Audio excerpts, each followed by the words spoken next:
In the next presentations, I want to present you in more depth the Visus multi-hazard characterization. We have already seen in the previous modules that the Visus methodology tries to replicate the expert assessment process, dividing it in three main steps. The characterization, when the expert looks at the reality and acquires the substantial information that allows him to understand what is the situation. The evaluation, so when the expert uses his knowledge in order to elaborate this information and express. The judgment, that is the third step of the methodology. So the expert expresses his or her judgment on the situation he is assessing. Visus adopts these three steps, but the first step is applied by a surveyor. The second and the third step are pre-codified and elaborated in an automated way in order to have a similar judgment as an expert would have. I just want you to show these slides once again, just to remember you the division adopted by Visus of the survey and of the evaluation process. So the survey process consists in the collection of the substantial information.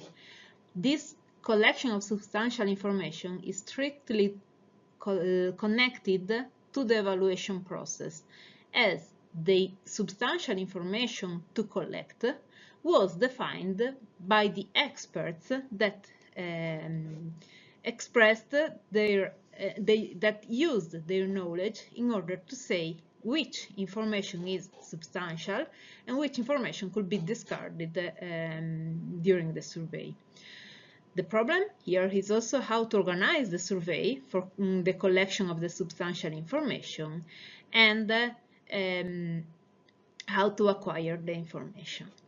The survey information allows then the evaluation, that is applied in an automated way using the rules and criteria defined by experts. In this presentation, I want to show you the Visus survey forms and the tools for survey that have been developed for the Visus methodology. In fact, the characterization phase of the Visus methodology is done by Visus surveyors that are non-experts, that are usually students of the last year of engineering or architectural faculties or technicians that are trained in order to correctly and efficiently acquire the substantial information that are the base of the Visus methodology and that will be elaborated in an automated way by the rules and the criteria written in the Visus software, in the Visus algorithms.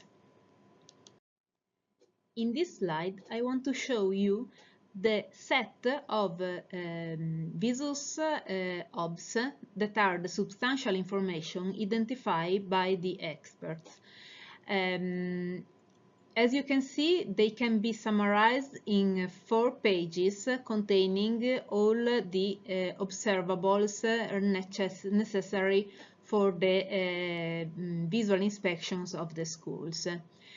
These observables are represented through a graphical language that has proven to be the most effective way to show the information to the surveyors and that allow them to simply recognize the Visus OBS in the reality they are looking. So as you can see from these small images, the Visus OBS are represented by pictograms and are also described through a text in the page. The Visus survey forms are a tool that support the identification and the collection of the substantial information for the school complex. So they concern the location, the schoolyard, the building, and the accessories. They can be filled by using a printed version, a paper-based version, or through a tablet application. The Visus forms are divided in 5 main sections. The first section concerns the general information. It's called SP0, where SP stands for a survey phase. So survey phase 0, in this phase the surveyors should acquire the general information. So they should ask for information about the school and the potential hazard that concern the school. This information can be acquired during the preparation in a pre-survey desk work. Then there is the second survey phase that consists concerning the location inspection, and where the surveyor should look at the location where the school is placed. Then the survey phase 2 is the schoolyard inspection, where the surveyor should walk around the schoolyard and acquire information concerning the schoolyard. Then, for each building, there should be a building external inspection and a building internal inspection. All these inspections are done during the survey, the on-field survey of the school. At the end of the survey, there is the data check and the post-survey desk work, when the surveyors can check the information and the picture they acquired during the survey. We have seen that the Visus ops are the substantial information that is essential to acquire for the characterization of the safety situation of the schools. The Visus ops are represented in the Visus methodology through different symbols. In particular, there are the following differentiations. First of all, the substantial information concerning the hazard that could affect the school, the reference events that could affect the schools, are represented in a symbol that is in a diamond symbol with a solid line. Here, as you can see. This is called reference event substantial information, and the surveyor can acquire this information from other maps or local knowledge, and usually this information is acquired with the support of a coordinator of an expert. Then there are the OBS, the Visus OBS, the observables, that are the substantial information that a surveyor can observe in a school.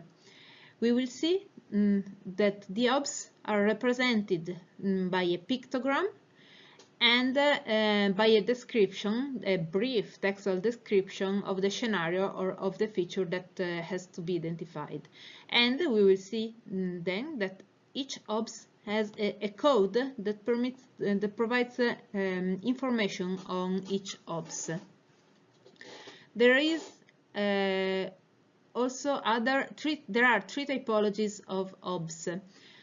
The first are the typological OBS, that are OBS that describe a characteristics. The typological OBS are represented through a circle represented with a solid line. This is an example of typological OBS.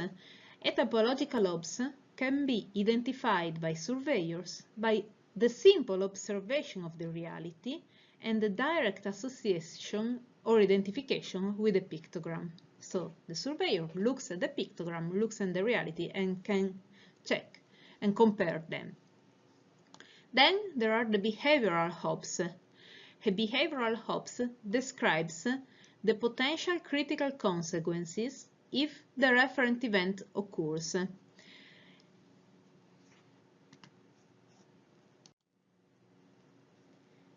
Here you can see an example of behavioral OBS, and small here you can see in the bottom left corner of the OBS a very small image that represents the reference event. In this case is a very small symbol of an earthquake. So The behavioral hubs is represented by a circle with two lines, a solid line inside and a dashed line outside. The behavioral hubs are based on the recognition of an expected response to a specific action. So the surveyor has first to recognize the different features that could characterize a specific response, and then evaluate if the response is credible for the reference event. In this case, in the image, you can see some plants in the vases put above a rail. In case of an earthquake, these vases could fall on persons behind this rail, so they could cause problems to the persons. Finally, there are the status hubs that are represented by a circle with two lines, blue lines. The status hubs represent the essential information for evaluating the status, the quality of conditions of the school. The hubs are described, as I told you before, by a code. Each hubs has a specific code, where each symbol in the code has a specific meaning. The first number of the code, in this case a 1, represented the survey phase when the hubs can be recognized or acquired. So, in the case, if the number 1 is reported, this hubs concerns the survey phase 1, that is the location inspection. Number 2, the schoolyard inspection. Number 3, the building external inspection. And number 4, the building internal inspection. Then there is a letter. In this case, the letter G, but the potential letters here are the G, that this letter represents the aspect analyzed by the code. So the letter G concerns the all hazards, the general aspects of all hazards. The letter U, the ordinary use, F for fire, W for water, E for earthquake, and A for air hazard. Finally, S concerns the status. Then there is a focus group represented by a number, and we will see this later on, and a progressive letter of the code of the hubs within the focus group, so A, B, C, D, and so on. Finally, after a dot, there is a last letter that refers to the safety issues represented by that code. In this case, the letter is the L and indicates, as you can see by this legend, it refers that this code refers to the location of the hubs. But the hubs could refer to a general description, so with a D, to the structure with S, to a portion, to local or envelope with the P, to non-structural elements with N, or to the functionality aspects with the F. So the hubs are somehow connected with the visual safety rows we saw and with the visual safety issues we saw in the previous presentations. Let's now see in depth the visual survey forms. I want to show you the paper-based version because it's simpler just to illustrate, but there is also a web application containing all this information. As I told you before, the paper-based version, the visual survey forms, is divided considering the 5 essential survey phases. Survey phase 0 concerns the general information, then survey phase 1, the location inspection, survey phase 2, the schoolyard inspection, survey phase 3, the building external inspection, and survey phase 4, the building internal inspections. These two survey forms, these two survey phases, should be filled for each building of the school complex analyzed. Finally, there are two forms that allow to depict a school sketch, indicating some important elements, and to take notes on the school surveyed.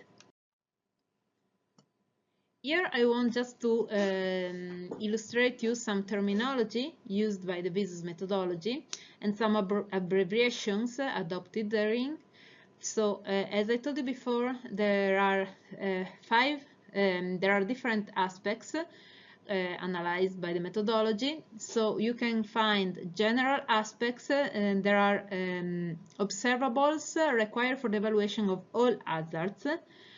And there are ordinary use aspects that are OBS required for the evaluation of ordinary use, fire, water, earthquake, and air hazard that are OBS required for the evaluation of the specific hazard, and finally status that are OBS required for the evaluation of the status of the school.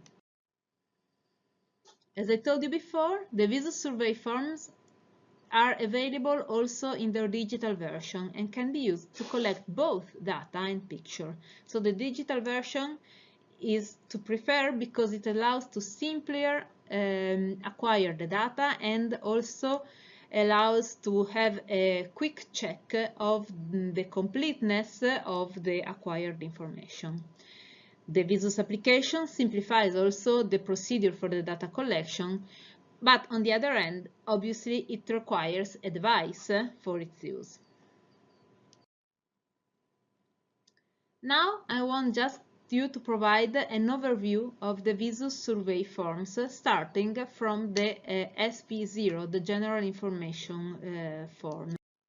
So as you can see, in the General Information form, there is a space for identifying the school ID code of the school that is assessed through that form, and if necessary, the surveyor can assign a temporary code for his or her purposes, the survey date, and also to indicate the representative picture of the schools and pictures of the overview concerning the overview of the school, just to have an overview of the school assessed.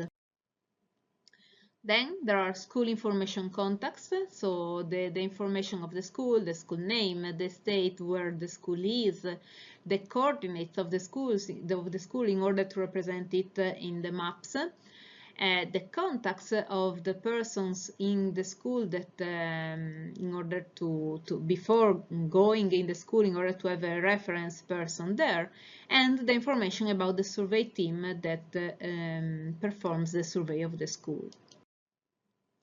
Then there is, here you can see different approaches, different versions in the paper version and in the digital version.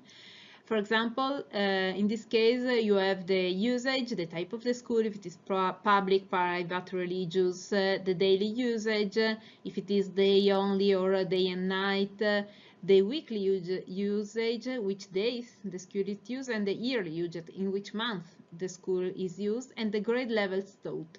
Then the number of people in the school during, obviously, in the period of the survey. For example, in the digital version, the sums of the total number of persons there are automatically calculated. Then there is a section for the characterization of the hazardous events, and there is a specific section for the events experienced by the school. So you can gather, the surveyors can gather information on the hazardous events experienced by the school, and usually this information is acquired by asking to school personnel or through a research on historical events. This information is acquired for each hazard, so earthquake, tsunami, volcano, landslide, flood, mud flow, debris flow, wind, sandstorm, lightning, fire, wildfire, or other hazards. So in this case, the hazard information is very specific. Then there is the identification of the reference events. The referent event defines and describes the hazard values adopted in VISUS as a reference for evaluating the likelihood of the impact scenarios. So, the reference events are defined by the VISUS local committee. It could be defined accordingly to national standards or codes, defined so at national and country level, or if this information is not available, it is possible to exploit local knowledge considering, for example, past events, so just considering events that already affected the area in past periods. The information acquired in the VISUS methodology for the reference events is described through precodified values. The reference events characterization is assigned to each hazard to a specific section. We will see in detail this section for each hazard in the next presentations. In the following, we are looking at the air-related hazards that in the VISUS methodology are represented through these symbols. Now I want to show you a video illustrating what could happen in case of strong air hazards. This video was acquired in YouTube and it is used as a potential identification of what could happen, that is the potential expected impact, the impact scenarios that could affect the school. So here you can see a street with light street with electrical lines during a strong wind day, and some trees, and here a tree that follows on the electrical lines with consequences on the ground. As you can see, if someone was outside here, there are external threats. First of all, the potential for falls and so on. Then the collapse of electrical lines that causes potential very dangerous causes to persons. And in case of strong wind, there is also the flying of falling objects that could cause severe consequences on persons if they impact persons outside.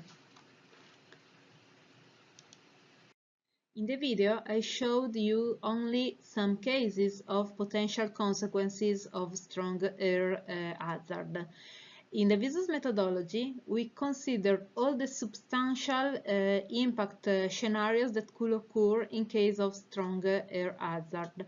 And we assigned to each of these impact scenarios if it can be associated to the schoolyard, this symbol, or to the building, this symbol here, or to both.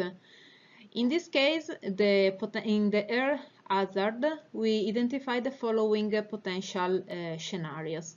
The potential presence of large items of debris in the schoolyard, but also inside the building if the building allows the wind inside. The potential structural collapse of the building or only the damage of the building after strong wind. If the building is light, it could, because of the wind, slip, or it could be uplift. Or there could be the disconnection of the different parts of the building, so of the walls, of the roof, and so on. There could be local collapses of some portion of the buildings, or, for example, there could be a very often the roof can be detached from the structure and fly away. There could be local detachments of the envelope of the building, or the roof, if it is not completely detached, it could be uplift.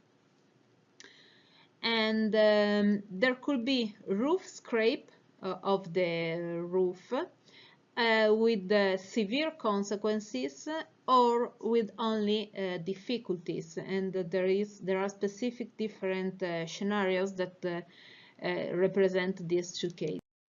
Then there could be scenarios concerning the presence of flying or falling objects inside the buildings, causing or severe consequences or difficulties, for example, if the objects are light. Or there could be flying or falling objects outside the buildings, so in the schoolyard, causing severe consequences or difficulties also in this case. There could be the collapse of the electrical lines, causing severe consequences, as you have seen in the video, or external threats like the fall of poles, trees, and so on, causing severe consequences. Concerning the building, there could be some situations for which during strong wind events the water could fall inside the building, or there could be wind inside the building causing severe consequences or causing only difficulties. Finally, there could be the impossibility to reach a safe zone during a windy event, or there could be only difficulties in the path to a safe zone.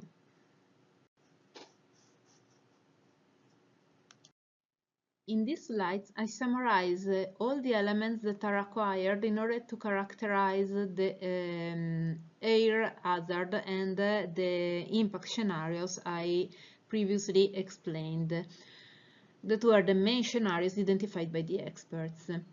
So there is the need to characterize the hazard action of the wind and to characterize the wind force, the wind speed, eventual wind speed modifiers. For example, the land roughness could attenuate the wind, the hazard action, or could increase the hazard action, and the presence of potential debris generation in the site where the school is located. There could be protections against wind in the school, and then there is a necessity to characterize the schoolyard, so to characterize the potential presence of elements that could fall, of elements that could form from nearby buildings, or that elements that could fall from the school buildings. And also for the schoolyard, the necessity to identify the presence of egress path or of shelters, and of early warning systems. For each school facilities, for each building in the school, there is a necessity to characterize the potential structural collapse, the potential problems in the structure, characterizing therefore the structural system, the distribution and organization of the lateral resisting elements of the building, the characteristics of the floor and the roof that contribute to the potential activation of some impact scenarios. So if the roof has some characteristics, it will be more prone to, for example, to scenario concerning the roof uplift.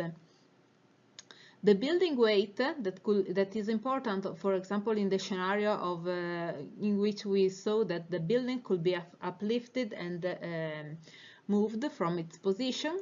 The air permeability of the building, so we should consider all the openings of the buildings. The connection of the building to the ground that is not so sure, for example, considering temporary buildings like shelters and so on. The roof slope, that is an element that could increase the wind action in the building, and also the irregularities of the building, which are also elements that could increase the wind action on the structure. Now I want to show you what is the information acquired for the location inspection in case of air hazard, and some pictures associated to the OBS. So for the location inspection, there are two main focus groups called 1A1. 1 is the survey phase 1. A stands for the hazard A, air, and the second one is the first focus group in this survey phase. So the land roughness, the focus group concerning the land roughness. The land roughness is an essential information for the characterization of the wind speed, of potential modificators of the wind action. And the second focus group concerns the debris generation in the location. Just to show you some examples, it is possible that concerning the land drawings, the building is located in the area with scattered buildings, so the building has minor protection, as in this case you can see from this picture, acquired during the Visus AIT pilot project. Or the building can be surrounded by tall buildings, so somehow it is protected from strong winds, as you can see from this case of this school.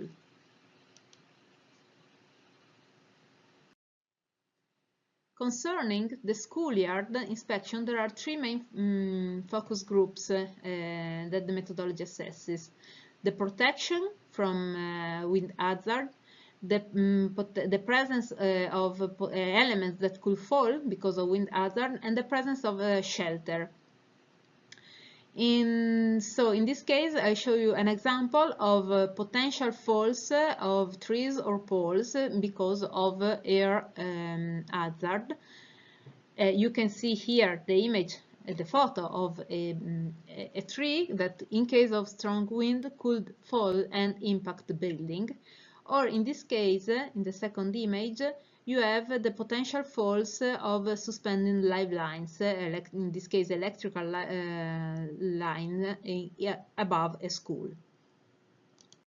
Concerning the characterization of the external inspection of a building in case of for the air hazard, we have several focus groups to assess.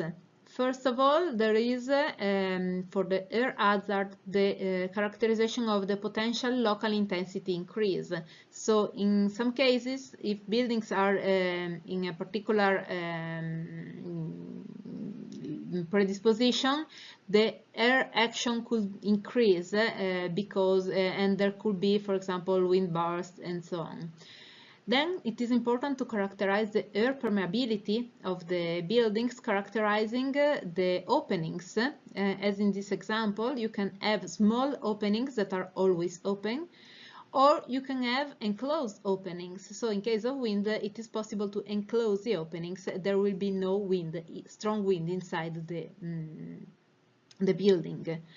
Then it is necessary to understand the connection of the building to the ground, the roof shape that could cause suction, and the roof slope that also concurs to suction issue.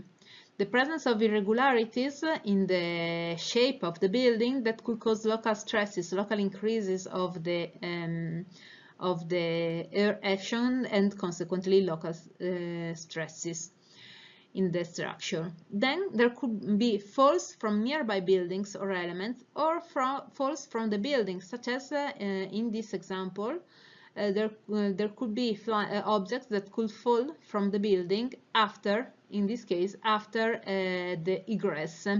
So this could be a very dangerous situation in case of strong wind.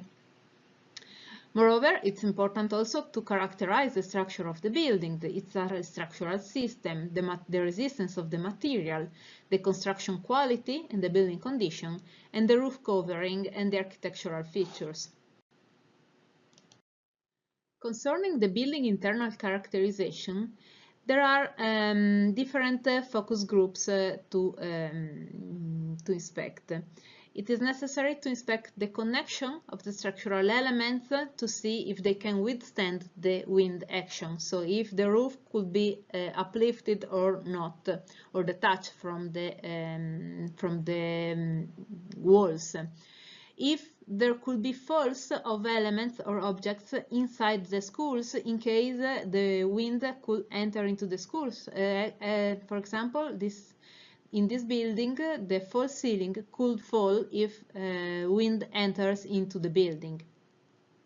Then the egress, and if the building is conceived as a shelter for during strong wind situations. In general, concerning general hazards, all the hazards, it's also necessary to look at the floor behavior and connection So if the floor can detach from the structure, the roof behavioral connection, the roof decking. So if the tiles or if the sheets of the roof are removed by the wind, if there is an additional protection from wind of the structure, or if, for example, the water enters and the wind enters directly in the building. And then the quality of the material of the school. Let's now consider earth-related hazards. For the earthquake hazard, I want to show you a video of people that escapes from this building during the 7.3 Iraq earthquake. So you can see the people raises and then tries to escape as fast as possible, and here you can see the glass that breaks and that could strongly affect people, especially if they were childs.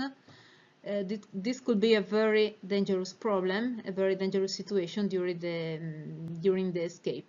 So in this case, we can see the presence of fall of objects inside the building, the difficulty egress from this building. Here you have another example from inside, and and here you have some examples of damages to structure, the fall of objects inside in the building, the overturn of objects. These are common situations during all earthquakes. For the earthquake hazard, together with experts, we identified the following substantial impact scenarios. First of all, concerning school and buildings, there could be natural threats causing severe consequences, for example, landslides, or there could be natural threats causing difficulties, for example, the presence of liquefaction. Or there could be human-induced threats, for example, if the building is close to a dam that collapses, or to other industrial facilities that collapses, there could be human-induced threats. Then the school buildings, the school facilities could collapse because of the earthquake or could sustain damage. Or there could be partial collapses of the structure or local failures, so local damage. There could be the fall of objects inside, causing severe consequences if these objects are heavy or in strategic positions. Or there could be fall of objects causing difficulties, as in the previous video I showed to you. The fall of objects caused only difficulties to persons. There could be the overturning of the objects, causing both severe or difficulties. And then there could be, in case of presence of hazardous material, there could be releases. So, for example, releases of gas. There could be outside, there could be also the fall of objects causing difficulties or severe consequences, and there could be also falls from other constructions. We separated this because we just wanted to consider the perspective of the decision makers that can intervene in a way on the buildings belonging to the school and in another way to the buildings that are outside the school. Finally, there could be the situation in which the exit is compromised, as if you remember in the example, in the very simple case we show at the beginning of the presentations, the heavy object falling not on persons but on an empty hallway could compromise the exit from the building, or there could be difficult egress. Finally, there could be the case in which there are no safe areas, and so there are difficulties for the persons in the building in case of an earthquake. The main factors that contribute to the characterization of the earthquake situation concern first the hazard characterization, so concerning the predicted seismicity using hazard maps or local knowledge, and hazard modifiers. So, for example, the soil stiffness, the geomorphology permits the characterization of these modifiers permits to understand if the seismic action will increase or not from the reference one. And then there are the local characteristics that also could modify the hazard action. So there are the natural and the human-induced hazard. There are potential fall of elements in the schoolyard. It is necessary to consider the egress in the presence of a safe area both from the schoolyard and from the buildings. And the presence of collapses from the structure, damage, and releases, falls from buildings, or, for example, if the building has anti-seismic devices that protect the building in case of an earthquake. So it is necessary to look at the structural system of the school buildings, the distribution of the lateral resistant elements, the characterization of the floor and of the roof, the building height, the construction quality, the behavior of the structure, if this good behavior or not good behavior, that means a unitary or not unitary behavior, if the building completely crumbles under the seismic action, it is a very poor behavior. If there are local characteristics causing severe damage, like soft floor or irregular distribution, weaknesses, and so on. In this case, I just want you to summarize what are the focus group for the characterization of the earthquake hazard for the location inspection. In this case, during the location inspection, it is necessary to identify the soil stiffness that could modify the hazard, the geomorphology that could also modify the hazard affecting the school, the local characteristics, then the topography, the presence of natural hazards such as landslide, potential landslides, rockfalls, and so on, and the presence of human-induced hazard. In this picture, for example, I show you this is a school under a potential rockfall of material. Here you can see. And so this is the visus obs that refers to this potential problem collected in Peru. And then this is, for example, the case of landfill, a school located on a landfill, and the presence of landfill could amplify the hazard, the seismic hazard in case of an event. For the schoolyard inspection, in case of an earthquake, it is important to identify the presence of potential faults of elements, such as in this picture. You can see that this structural element that is not a school building, is not an ancillary or main building, but is an accessory in the school, it could fall and hit students or persons in the schoolyard, causing very severe consequences, and also the presence of safe areas where the child can go and find a safe space. In this image, for example, you see the potential fall of a fence wall on children. Then, concerning the buildings, there are the focus groups concern the foundations of the buildings, the presence of stress focus and local weaknesses in the structure of the buildings, the presence of potential falls from nearby, so from buildings close to the assessed buildings, or falls from the building that is assessed in that moment, and the characteristics of the egress from the building in case of seismic hazard. In general terms, it is also necessary to understand the presence of natural hazards on the building, the plan shape of the building that could affect its response during the seismic event, the elevation shape, the structural system, and the horizontal distribution and organization of the lateral resistance elements. In this case, you can see from this image the presence of a local problem, where here you have a column with no column behind it, so the local stresses just will have a discontinuous load path, and this could cause a problem in case of an earthquake. Then there are, for example, evidences of existing severe damage, like in this case, that could strongly affect the structural behavior during an earthquake. Finally, in this image, you can see the potential fall of unsafe elements causing severe consequences. Here you have all these vases that could fall from above on an exit.